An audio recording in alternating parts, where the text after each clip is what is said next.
Okay, so you've inserted your zip. Now what you're going to do is you're going to create a seam.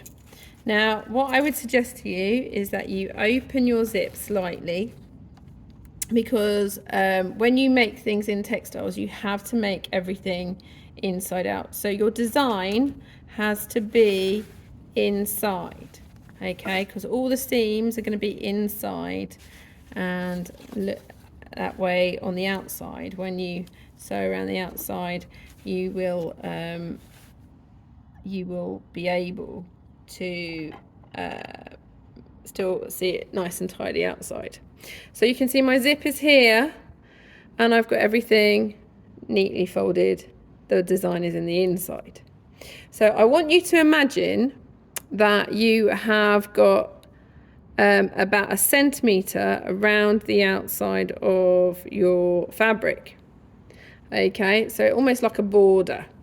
Now that is called the seam allowance. That's a technical term in textiles, where you sew around the outside. You don't want to sew where the zip is, because otherwise you can't open and close your cushion. Okay, so I'm going to show you how to do that. Now we've got a little a helper thing on our machine here. So these here on the metal plate, they tell you measurements, and if you keep your fabric on the right edge of these, then it will be the same all the way around. Okay, right, so let me show you how to do that. So bring this forward again so you can see my machine. There we go. Okay, and I am going to position my fabric here, and I'm gonna go there.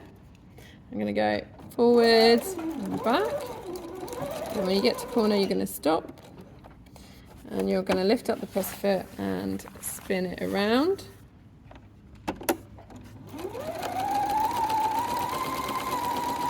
Keep going all the way around the outside. You need to make sure you're going through both layers, and then you stop at 1 centimetre before the edge, put the needle in, spin it around like we did in our sewing machine test. Okay, try and keep the fabric in line with the metal plate, and spinning around.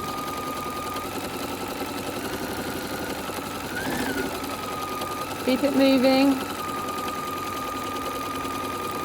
Now when you get to the corner, you stop, you leave that in the material, the needle, and you just put your press fit back down when you're in the right direction, and keep going.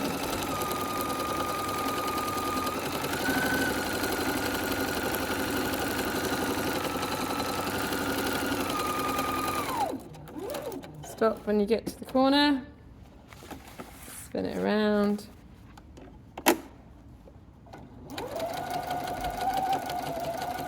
forward and back.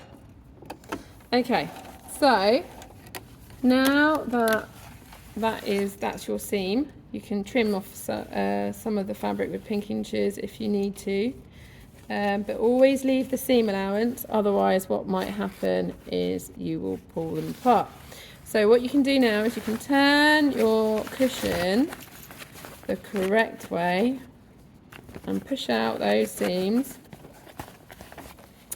and then you have a completed cushion cover, and that is what we are aiming for. Okay, so you can see this cushion cover, okay, and you can see that there's the seams, okay, and then you've got the zip that opens and closes.